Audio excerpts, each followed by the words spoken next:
주님의 이름으로 사랑합니다. 축복합니다. 잘 나오셨습니다. 감사합니다. 천지창조의 절정은 인간의 창조입니다. 하나님께서는 흙으로 사람을 만드시고 생기를 불어넣어 주셔서 몸과 영혼이 결합된 독특한 존재로 우리 사람을 창조해 주셨습니다. 여러분, 사람은 두 부분으로 구성이 되어 있습니다.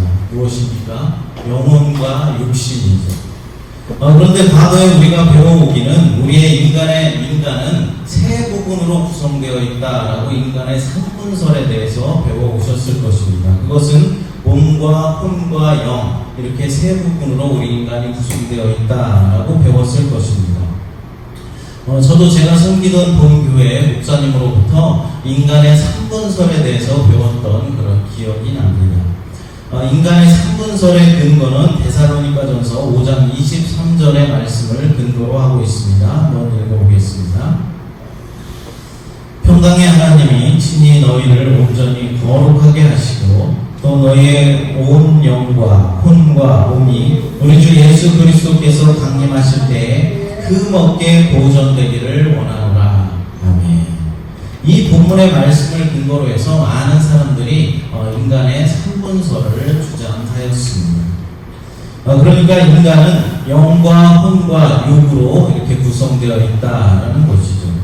그러나 여기서 말하는 영과 혼은 같은 의미로 사용되었다라는 것을 우리는 알아야 할 것입니다. 이런 식으로 성경의 단어들을 가지고 인간의 삼분 구조로 이해한다면은 사실 인간의 삼분설보다는 사분설이 더 설득력이 있을지도 모르겠습니다.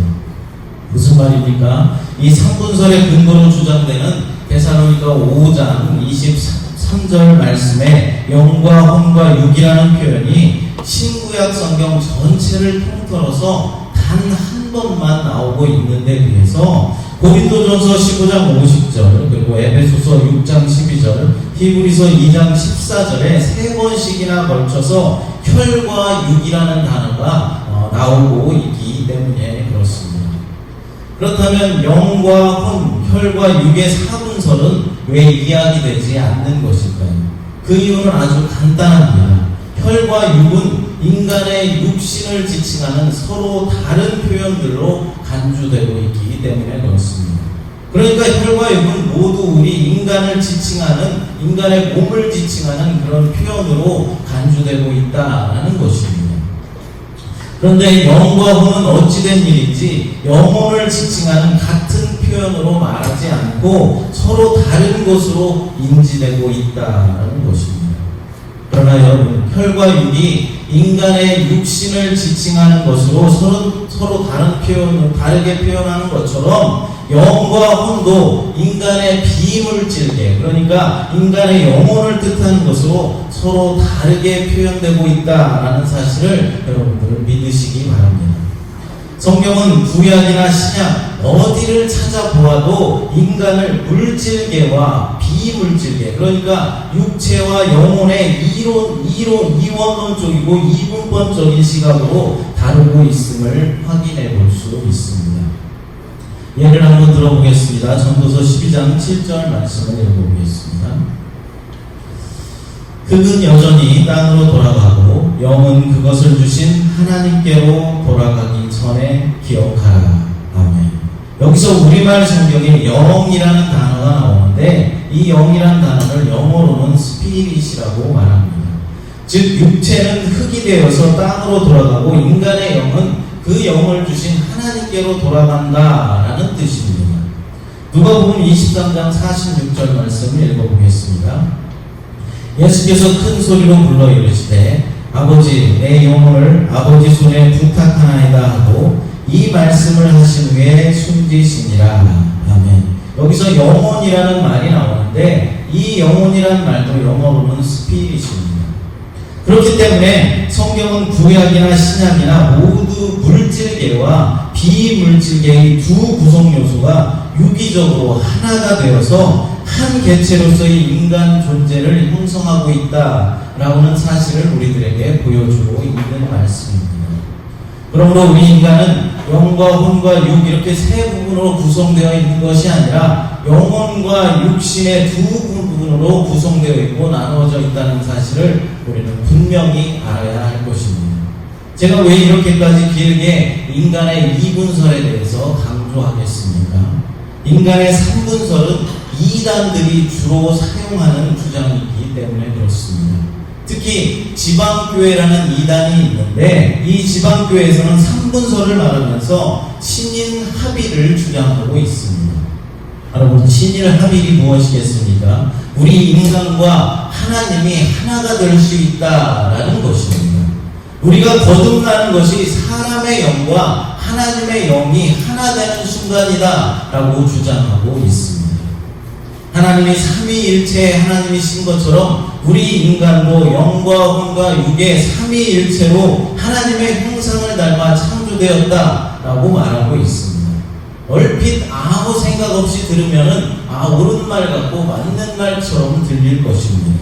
그러나 우리 인간은 하나님의 영과 합일될 수 없습니다. 어떻게 우리 인간의 영이 하나님의 영이신 성령님과 하나가 되어서 새로운 신인이 탄생될 수 있겠습니까? 그러므로 우리는 분명하게 인간의 삼분설을 배제해야 되고 이분설을 받아들여야 할 것입니다. 우리 새마음교회 속한 성도라면 이제부터는 절대로 우리 인간이 영과 혼, 육으로 세 부분으로 구성되어 있다 이렇게 믿지 마시고 이분설, 그러니까 인간은 영혼과 육체 이렇게 두 부분으로 구성되어 있다라고 믿고 또 말할 수 있어야 할 것입니다. 그렇습니다. 우리 인간은 몸과 영혼이 결합된 독특한 존재로 창조되었습니다. 왜 독특하겠습니까? 짐승들은 어떻습니까? 짐승들은 몸은 있는데 영혼이 없는 존재로 창조되었습니다. 천사들은 영혼은 있는데 몸이 없는 존재들입니다. 우리 인간들만이 몸과 영혼을 동시에 지닌 존재로 지음받았다라는 사실입니다. 또 한 가지 우리 인간만이 가지고 있는 독특한 점이 있습니다. 우리 인간은 피조물이지만은 다른 피조물을 다스리도록 창조되었다라는 사실입니다. 하나님은 우리 인간을 다스리시고 우리 인간들은 인간 외에 다른 모든 피조물들을 다스리도록 독특하게 창조되었다라는 사실입니다. 이처럼 하나님의 인간 창조에는 깊은 뜻이 담겨져 있습니다. 그럼 왜 하나님께서는 인간을 가장 뛰어나게 창조하신 것일까요? 첫째로 인간의 창조의 때는 언제라고 했는지 먼저 살펴보겠습니다. 지난주에 이미 말씀드렸듯이 우리 인간은 아무렇게나 그냥 막 창조된 것이 아니라 그것은 하나님의 창조 중에서 가장 마지막 순간에 가장 마지막 때에 우리 인간이 창조되었다라는 것입니다. 인간에게는 모든 먹을 채소와 과일들 그리고 다스릴 짐승들을 다 만들어 놓으시고 최적의 조건에서 모든 것이 완벽하게 다 세팅되어 놓은 그런 상태에서 인간을 지으셔서 모든 다른 피조물들을 하나님 대신에 우리 사람들이 다스리도록 만들어 주셨다는 것입니다. 이 사실은 다른 모든 피조물들이 우리 인간을 위한 도구로 만들어졌으며 인간이 창조의 중심이며 클라이맥스다라는 사실을 우리에게 깨닫게 해주는 것입니다. 또한 여기에는 인간의 필요에 대한 하나님의 관심과 준비가 얼마나 철저했고 얼마나 완벽했는지를 또한 보여주고 있는 것입니다. 둘째로 인간의 가치는 그럼 무엇이겠습니까? 본문 26절 말씀을 함께 읽어보겠습니다. 하나님이 이르시되 우리의 형상을 따라 우리의 모양대로 우리가 사람을 만들고 그들로 바다의 물고기와 하늘의 새와 가축과 온 땅과 땅에 기는 모든 것을 다스리게 하자 하시고 아멘. 고대 근동의 왕들은 자신을 신격화함으로써 신의 형상이다 라고 주장함으로써 평민들과 일반 사람들과의 차별화를 시도했습니다. 그러나 성경은 하나님의 피조물로 창조된 모든 사람에게 하나님의 형상에 따라 창조되었다는 표현을 적용하고 있는 것입니다. 그렇습니다. 모든 인간은 하나님의 형상에 따라 하나님의 모양대로 창조되었기 때문에 모두가 다 왕같은 신분을 가지고 있는 것입니다. 하나님은 인간을 짐승과는 다르게 구분하여서 창조하였습니다. 짐승들에게는 그 종류대로 번성하도록 축복하셨지만은 인간에게는 종류대로라는 말이 첨부되지 않았습니다. 왜 그렇겠습니까? 온 인류는 하나이며 모두 하나님의 형상대로 창조되었기 때문에 그렇습니다. 요즘 미국 사회에서 아시아인에 대한 혐오 범죄가 계속해서 일어나고 있는 것을 볼 수 있습니다. 그런데 이것은 자신들이 다른 민족에 비해서, 다른 종족에 비해서 우월하다라는 그런 마음과 생각이 마음속에 숨겨져 있어서 그런 것인데, 그러면서 다른 민족을 우습게 여기고 바라보고 있습니다. 그러나 하나님께서 인간을 창조하실 때 모든 인류를 하나님의 형상에 따라 하나님의 모양대로 하나로 창조하셨다라는 이 사실을 안다면은 결코 이런 무차별적인 혐오 범죄는 일어나지 않을 것입니다. 우리도 마찬가지겠죠. 인류는 하나님의 형상에 따라 하나로 창조되었다라는 사실을 우리가 온전히 깨달아서 피부 색깔이 다르고 언어가 다르다고 해서 다른 종족을 폄하하거나 얕보는 일은 하지 말아야 하는 것입니다. 또한 우리들끼리도 마찬가지입니다. 교회에 들어와 있는 우리들끼리도 나와는 좀 다르다고, 나보다 좀 못해 보이고 약해 보인다고 해서 그 사람을 무시하거나 우습게 여기지 말아야 한다라는 말입니다. 예수님께서는 기도하실 때 하나님을 아버지라고 부르면서 기도하셨습니다. 하나님을 이렇게 친밀한 아버지로 부르면서 기도하신 분은 예수님이 처음이셨습니다. 예수님의 아버지라고 하신 말은 아빠라는 아람어입니다. 그러니까 예수님은 하나님을 아빠라고 부르면서 기도를 드린 것이죠.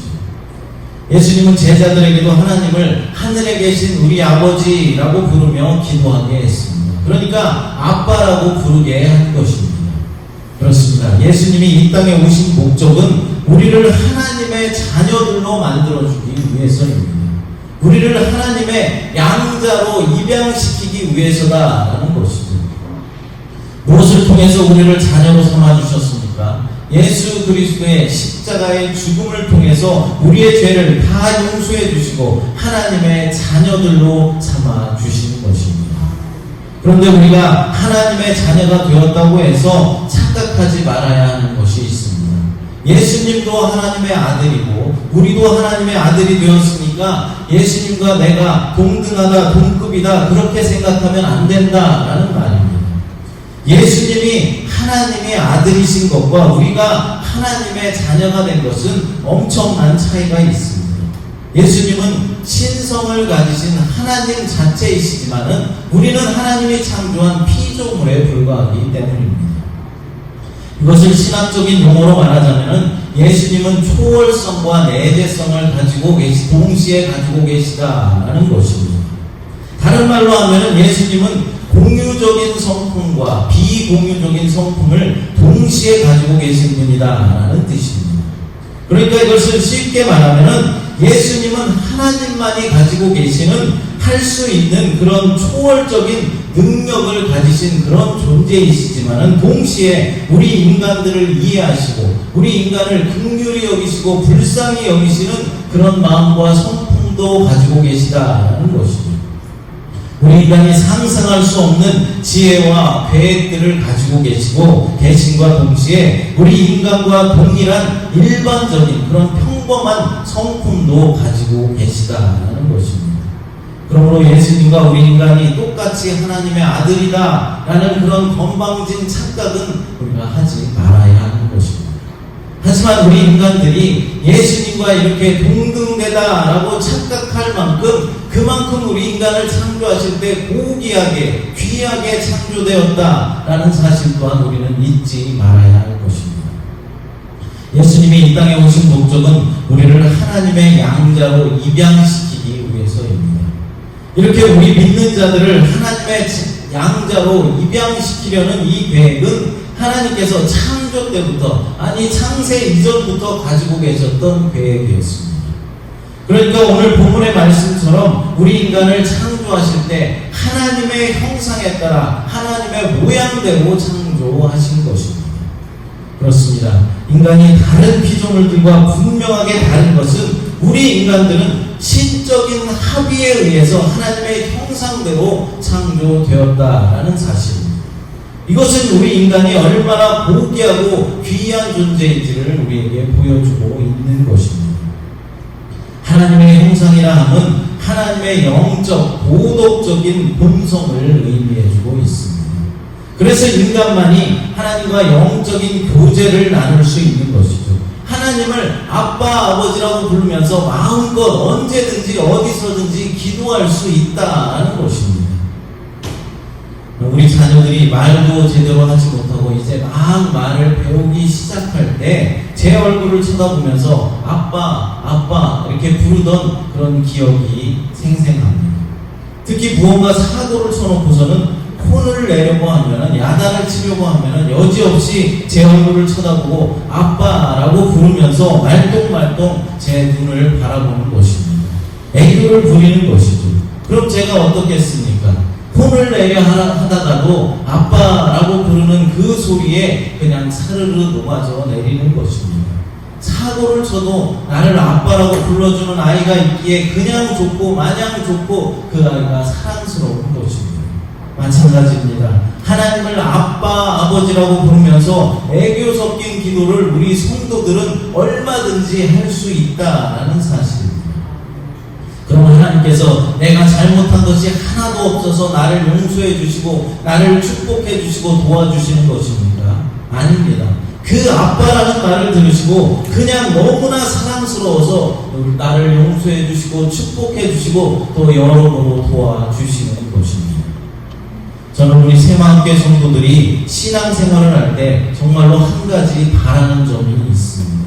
그것은 하나님의 일을 할 때 순수함으로 자연스럽게 했으면 하는 것입니다. 하나님의 어떤 징계가 두려워서 무언가를 하거나 복을 받으려고, 하나님의 복을 받으려고 하나님의 일을 하지 않았으면 하는 것입니다. 그냥 하나님의 은혜에 감사해서 순수한 마음으로 하나님을 섬기며 예배를 드렸으면 좋겠습니다. 여러분, 자녀가 사고를 친다고 해서 내 자녀가 아닙니까? 그 자녀를 사랑하지 않습니까?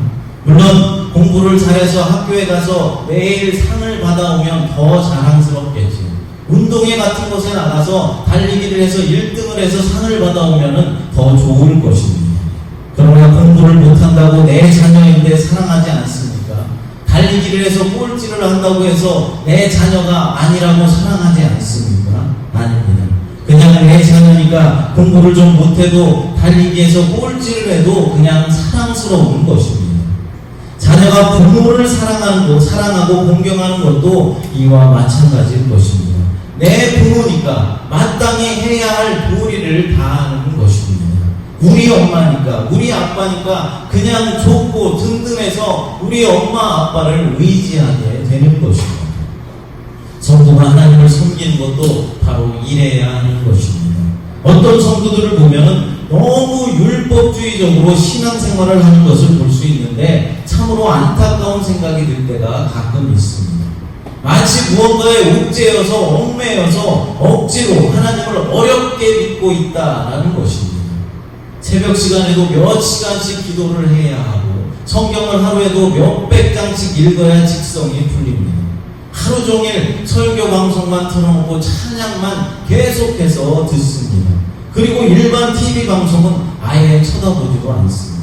세상 방송을 보면 아주 큰일 나는 줄 알고 또 목사가 어쩌다가 드라마나 영화로 예화를 들기라도 하면 목사가 덕스럽지 못하다라고 정죄를 합니다. 그런데 과연 하나님께서 우리가 이런 식으로 신앙생활하기를 원하시겠습니까? 아니요, 절대로 그렇지 않습니다. 하나님께서는 우리가 예수 그리스도를 통하여서 자유함을 누리면서 기쁘게 신앙생활하기를 원하십니다. 무언가 얽매여서 무언가 옥죄여서 그렇게 신앙생활하기를 원하지 않는다라는 것입니다. 하나님을 몇십 년 동안 믿어왔는데도 아직도 진리를 발견하지 못하고 아직도 자유함을 누리지 못하면서 우상을 섬기듯이 불안해하면서 두려워하면서 신앙생활하는 것을 하나님께서는 원하지 않으신다는 말입니다. 어떤 부모가 자기 자녀가 계속해서 쉬지도 못하고 놀지도 못하고 하루 종일 죽어라고 공부만 하기를 바라고 또 달리기에서 1등 하기를 바라면서 날마다 떼앞볕에서 달리기 훈련을 하기를 바라는 부모가 어디 있겠습니까? 참된 부모라면 공부를 좀 못해도 운동을 잘 못해도 그냥 건강하게 자라주기만을 바랄 뿐입니다. 하나님도 이와 마찬가지시다라는 사실입니다. 그러므로 여러분의 신앙생활이 너무 율법주의적이지 않기를 간절히 바랍니다. 오늘 기도하는 일을 좀 쉬었다고 해서 너무 괴로워하거나 자책할 필요가 없다라는 것입니다. 우리 하나님은 자녀된 우리가 하나님 앞에서 아빠라고만 불러도 그것으로 기뻐하십니다. 그만큼 우리 사람을 귀하고 가치 있게 고귀하게 소중하게 창조하셨다라는 말입니다. 세 번째로 인간의 사명은 그럼 무엇이겠습니까? 진화론에서는 인간이 지구상 아무 곳에서나 우연히 나타난 것으로 말하고 있고 실존주의에서는 인간은 어디선가 그냥 던져진 존재다라고 말합니다. 그러나 성경은 분명하게 하나님께서 인간에 대한 계획을 가지고 인간을 창조하셨음을 말씀해 주고 있습니다. 그럼 하나님의 형상대로 창조된 인간에게 주신 사명은 무엇이겠습니까? 첫째로 생육하고 번성하라는 축복입니다. 이것은 온 땅에 충만하라는 것이죠. 두 번째로 세상, 그러니까 땅을 정복하고 다스리라라는 명령을 주셨습니다. 그런데 우리가 첫 번째 명령을 이해하는 데는 별 문제가 없겠지만은 두 번째 명령인 땅을 정복하고 다스리라라는 의미는 좀 명쾌하지가 않습니다. 성경에서 정복하다라는 이 말의 뜻은 매우 강력한 의미로 사용되었기 때문에 그렇습니다. 사람을 복종시켜서 노예로 만들거나 고용하는 것을 의미로 하고 또 물리적인 폭행이라 치사를 뜻하기도 하고 또 발로 짓밟는 일을 묘사하거나 군사적으로 정복하여서 무릎을 꿇게 하는 것을 뜻하기도 하기 때문에 그렇습니다. 이 모든 것이 강력한 무기를 사용하고 있는 것입니다. 그러나 이 힘이 결코 폭력이나 자연을 무절제하게 인간 마음대로 파괴하는 행위를 정당화시키고 있지는 않습니다. 왜 그렇습니까? 인간은 자연에 대해서 절대적인 주권을 가지고 있지 않기 때문에 그렇습니다. 자연에 대한 인간의 권리는 하나님의 은혜로운 위임에서부터 비롯된 것임을 우리는 알아야 할 것입니다. 인간이 자연을 마음대로 다스릴 수 있는 권한을 가지고 있는 것으로 본문에서는 묘사하고 있지만은 여기에서 전제되는 것은 바로 이스라엘의 왕권입니다. 이게 무슨 말이냐면은 이스라엘 왕들이 자신의 행위에 책임을 져야 했다라는 것입니다. 이와 마찬가지로 인간이 자연을 다스리는 일에 대해서도 우리는 책임을 져야 하고 더 나아가서 언젠가는 하나님 앞에서 심판을 받을 날이 온다는 것입니다.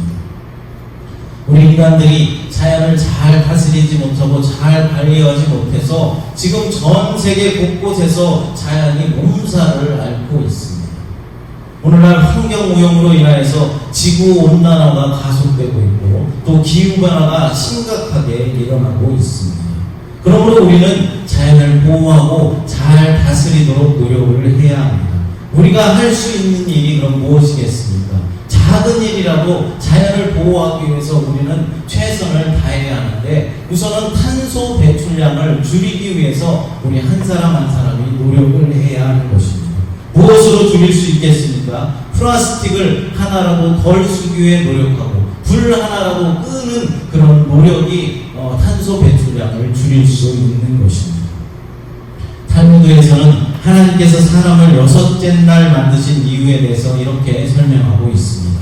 한 마리의 파리조차도 인간보다 먼저 만들어졌다는 사실을 생각해 본다면 인간은 결코 오만해질 수 없다.